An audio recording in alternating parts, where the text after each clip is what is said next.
Ay, ay, yeah, yeah, ay, ay, yeah. My diamonds are breasts. These on the shoe when I step. I came from the checks. Now I'm on play getting checks. I'm on your neck. Whip a rollie out of bricks. The trap is a nest. These niggas is roaches and pests. My diamonds are breasts. These on the shoe when I step. I came from the checks. Now I'm on play getting checks. I'm on your neck. Whip a rollie out of.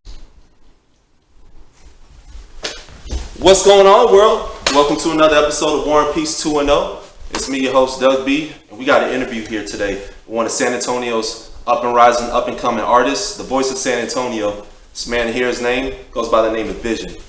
How you doing, man? Finally happy to have you here, brother, man. Man, dude, so y'all got to check out this man's music, man. He brings lyricism. I mean, he can ride the new wave and still be himself. You know what I mean? He has a hell of a story. So today we gonna get to know him a little bit. Vision, man, tell us a little bit about yourself, man. Man, I'm Vision. I'm 26. I'm from San Antonio, North Side. I make beats. I write. I rap. I sing. If they pay me enough, I'll dance. You know what I'm saying? And Word. other than that, I'm just real creative. You know Dope, what I'm man. Heck yeah, man. That's awesome, man. You know, when did you start rapping? And what were some of your influences growing up? saying? I started rapping when I was like 14, and I didn't really get a chance to take it serious till later though. But as far as like influences, I kind of listened to everything. Like we had friends that would jam Texas music, but my brother would listen to like Wu-Tang and stuff like that. So it was like, Oh, man. and my dad raised us on oldies and stuff. So it was like we kind of had everything going on in the house. That's cool, man. What kind of oldies did your dad put you on to? Isley Brothers, Oh, man. That's baby making music. all kinds of stuff like that. You know what I'm saying? Like stuff Yeah. like that. Man, I can't even think of it. Al Green. Yeah, I was about to say I can't think of his Oh, name. man. Al Green. Yeah. Al Green is cold-blooded, man. That's You know, awesome, stuff man. like that, real soulful shit. You know what I'm saying? That's awesome, man. And we hear that a little bit in your sound as well too. Certain songs that you do, man. It's like you're speaking from the heart, and there's definitely your words are very impactful when you rap as well, man. So that's awesome, man. Now you did quite a few songs with King Kyle Lee. And shouts out to King Kyle Lee, man. I never met him before, but man, that dude is definitely one of San Antonio's dopest artists out here. How do y'all link up, man? What's y'all story? Basically, one time there was like a battle of the bands, and I won. And a lot of people started sharing like pictures of me and like the competition and videos from the competition and stuff like that, like all over Facebook. And I guess I like slid down his timeline, and then he jammed a couple songs or something like that. And then he messaged me. It was like real early in the morning, and I woke up to it. And he said something about, "Hey man, I like what you're doing out here. Let's link." You know what I'm saying? Check out some of my stuff if you want to get down. You know what I'm saying? Yeah. So I clicked on the link. And I mean, of course, I had heard Kylie before, you know what I'm saying? Kylie been out here doing his thing for a while, you know what I'm saying? Been putting on for sure. So whenever I heard that, it was like, I want to say he came over that day, or like maybe the next day or something like that. And we've been chilling ever since. Oh man, that's awesome, man. Yeah, he seemed like a good dude, man. He's real in the community, and obviously, if y'all don't know, he's a diehard Spurs fan. So For sure. yeah, he loved the Spurs. That's one thing. Before I moved to San Antonio a couple months ago, I was just typing San Antonio hip hop artists. You came up, King Kyle Lee, and Live Viola, I think it was. Live Viola. Yeah, Live Viola, my bad.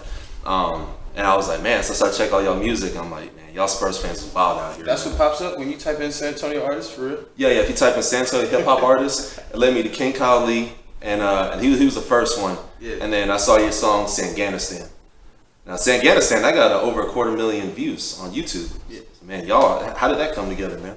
That was that day. Y'all had the whole city come together, man. That was dope. First day that he had came over, we were just like sitting. We were like, I don't want to say we have like entirely different styles or nothing like that, but it was Yeah. just like we were doing different types of music as far as like his background and the stuff that I was putting out. Right. So it was kind of just like show and tell. Like I would play like a couple songs to see if you felt them or not, and like I played a couple, or I played like some old stuff that was already done. And then he was like, well, let's work on something new. So I had this song, Sanganistan, that I hadn't dropped yet, you know what I'm saying? Yeah. I played it for him, and he was like, yo, man, that's crazy. I was like, hey, man, let's put you on this. You know what I'm saying? You should Yeah. get on this one. And he's Yeah, like, yeah. yeah, that's dope. Da-da-da. So, yeah, that's how that happened. That was like the Dang, first man. time we chilled. Yeah. Y'all had like the whole city out there, man, in San Antonio, man. You had the bikers, you had the boys from the hood. Yeah, everybody came out, man, just to support y'all, man. So just to show how much y'all mean to San Antonio, man. So I just want to say that's really awesome, man. Now, y'all did a song together called The North Side. And I remember hearing, I was on Spotify, I was like, that's where I live, that's where I live. But nah, shouts out to the North Side, shouts out to all sides. Yeah, man. So, like, what does that song mean to you, man? It sounds, because from my aspect of listening to that song, it sounds like you're at a point in your life where you're comfortable, you're hungry, and motivated, but you're at a point where your life is comfortable. But what was your thought process in making that song? And what does that song mean to you? Pretty much a situation like that. You know what I'm saying? Like, I want to say, me and Kyle were going to get Sanganistan mixed, or something like that. We were going to get it, like the final mix on it or something like that. Or maybe this is after that. I can't really remember at the moment. But we were on the way out to Houston, and I had made this beat the day before from a Jay Dilla sample. Oh, The Northside beat. And then I took that and I made the sample, or I made the beat out of it, and we played it in the car, like on the way to Houston. It was just me and Kyle in the car. We got the laptop and stuff, and we made the song right then and there. You know what I'm saying? Like, it was just like on the way there. Dope. It was one of them vibes, you know. That's cool, man. That's cool. It's definitely a driving song. It's a driving song, like where when you listen to, you just driving in your car, and it's just like, man, like, so yeah, that's a dope song. Now, you mentioned that you produce and stuff like that. You also mentioned Jay Dilla. What are some of your influences? Okay, so like when people say like they have a producer influence, Yeah. I have more like a type beat influence. Like I like, you know how like rappers will get on YouTube and look for a blah blah blah type beat. Yeah. Like, oh yeah. I'm rather more influenced by a vibe and whatever sounds it takes to make that vibe than one actual person creating a bunch of different vibes. You know what I'm saying? Like, I feel like yeah, there's great producers out there that make a bunch of great different vibes and stuff like that. But there's some, you know what I'm saying? I don't feel everything all the time. Nobody does. You know what I'm saying? So I feel you. it's just cool to how do I put that? It's cool to be inspired by a vibe more than another person, because that way you don't sound like another person. You know what I'm saying? Never heard that before. That's pretty dope. And at the same time, we're still talking about a type beat, so it's still like another person in a way. But like, it's just, I don't know, it's different if you go off the vibe than according to sounds that another person uses or style. You know what I'm saying? I feel like the art come out different. Word. Okay, for sure, man. Now, I had interviewed Troy Cakeman, our first ever interview about 2 weeks ago. Shouts out to Troy Cakeman. And one of the things, I'm still learning a lot about here in San Antonio, as I'm new here myself, that there's a lot of artists, I guess, don't want to unify. Do you find the city unified, or do you feel like it could be better? And what are some opportunities that you feel? I mean, I want to say August. That's when I started. I did a huge lock-in in the studio. I rented it out for like 30 days, and I brought over like 100 artists through. And we did the Glory Project. That was Glory Part 1. Oh, word. Okay. It's not just a song, it's a whole CD. That's on Spotify, Google Play, iTunes, all that. But yeah, it's called Gloria Creative Collaboration. I said that all wrong. Gloria Creative Collaboration. And man, it was magical. You know what I'm saying? Like, it wasn't some music shit, it was some life shit. Like, we had the studio for 30 days. Yeah. Well, really 50, because I did a good job. They made me manager after that. That's a funny story. But we had the studio for 30 days, and it was like a whole bunch of people that, on the cool, a lot of rappers got to meet each other. A lot of these people didn't know each other. Really? That really, see, the thing about, I think, what hurts the unity here is that there's no main blog to go to for anything. Okay. Like there's no one place where everybody gets all their information from, as far as like hip hop or urban style stuff goes. You know what I'm saying? ASAP was here the other day, and a lot of people didn't even know about it. Like, ASAP was performing at the AT&T Center. I don't even know how, like, you know what I'm saying? I knew about it, of course, because I follow a bunch of pages. But like, you have to follow a bunch of pages to know about stuff. You know what I'm saying? That's the problem. Somewhere else, they got an outlet. You know? Yeah. Wow, man, that's amazing. It sounds like you're definitely the general when it comes to kind of leading people together, man. And I wouldn't say all that. Okay, my bad. hey, that's cool though. That's cool, man. Now that being said, as far as collabos, man, are there any artists that you would like to work with, whether it be here in the city or outside of Texas? Yeah, I got a few in Austin. Robot Jones and Fatboy Hero. Okay. Shirt Off Fee. I got let's see. I'm trying to think Houston rappers right now too. Nah, man, I pretty much work with a lot of the San Antonio artists as is. You know what I'm saying? There's not really too many I haven't worked with, actually. Yeah. But like, as far as like branching out more, yeah, I'd probably like to do that. I'm not saying that there's any San Antonio artists that I haven't worked with that I don't want to work with. Matter of fact, me and Siggo have been trying to get in the studio together for a while. Yeah. But we just keep getting busy and stuff like that. For sure, man. For sure. Now, man, you've accomplished a lot, man, just in your time of rapping and stuff like that, man. Man, what do you see yourself in 5 years, and then what are some of your long-term goals with the whole music, whether it be as a producer, artist, or whatever it may be? Basically, just to be the Elon Musk of hip hop. You know what I'm saying? Yeah. Something like That's that. cool, man. That's real cool. That's awesome, man. Yeah, Elon Musk, man, he's a real innovative cat, man. It sounds like if y'all were in a room together, man, y'all would probably have a pretty good conversation. Now, you have a song called Sleep. Right. And man, that was heavy. I was listening to your lyrics and stuff like that. You had a line in there saying that your dad had died, your mom was sick, your girl had a miscarriage, your girl left. You know, with what that was going on in your time, with all that stuff that was happening, man, how did that change you as a person and whatnot? And how does that like influence your music and stuff? I mean, initially when it happened, well, okay, so my dad died when I was like 14. Oh, And that's like how life hit me all at once and stuff like that. On the cool, I was like not necessarily like in the know before that. You know what I'm saying? Like he did a good job of his parenting and stuff like that. Yeah. So I didn't really know too much about the world before that. And then after that happened, my mom had work all day. So really, it was just me out here until 9 o'clock whenever my mom got home. You know what I'm saying? And then the curfew even stopped. So it was like really,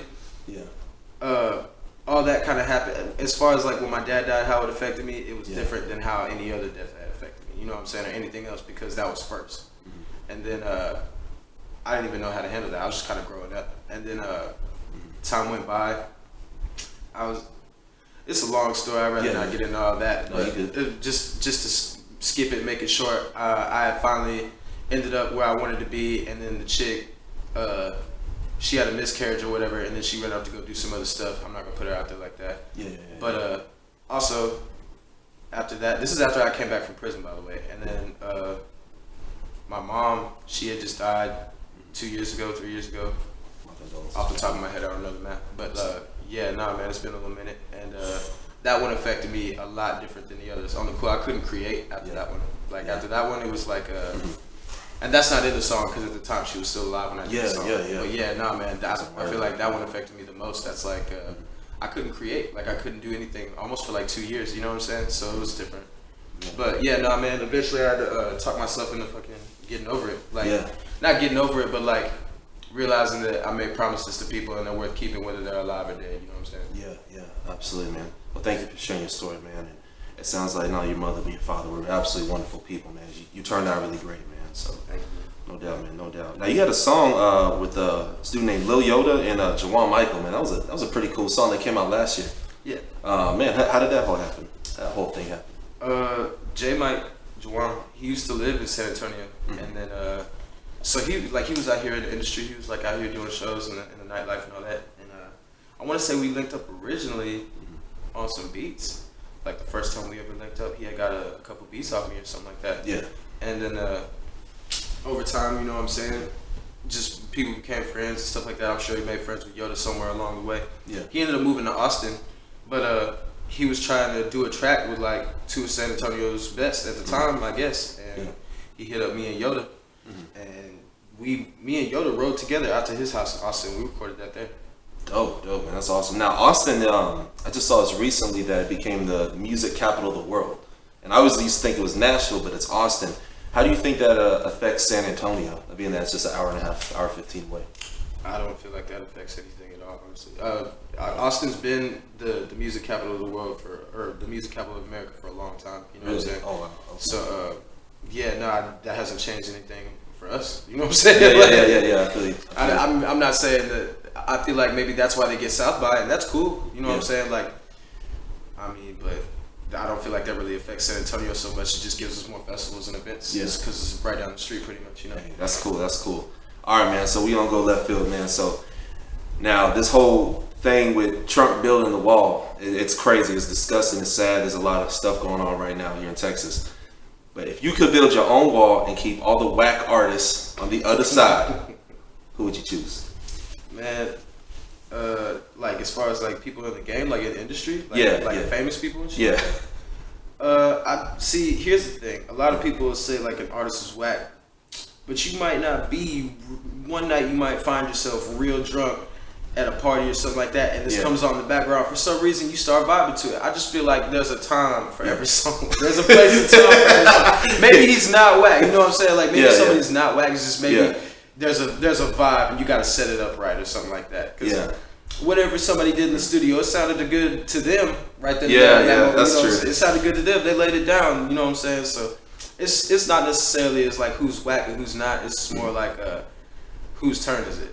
You know what I'm saying? Yeah. Something like that. Yeah. Yeah, that's awesome. Yeah, I saw Lil Yachty, the dude with the pink braids. He got a video out there of him spitting Ill 16, like super lyrical. So some cats be fronting, they just like, hey, teach his own, I guess. You know what I mean? So he knows his fans. He knows what they like. He gotta give them what they like. Yeah, absolutely, man.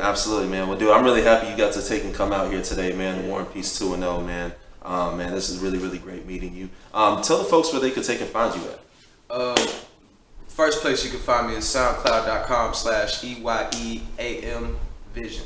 SoundCloud.com/IM Vision. Same thing with my Instagram, and my Facebook is under my government name. Do a little digging, you'll find out. For sure, man. And you can check us out at War and Peace 2-0. We're on YouTube, Instagram, Twitter, Facebook, all that place. So, man, good to have you, brother, man. No problem. Yes, sir. Heads up.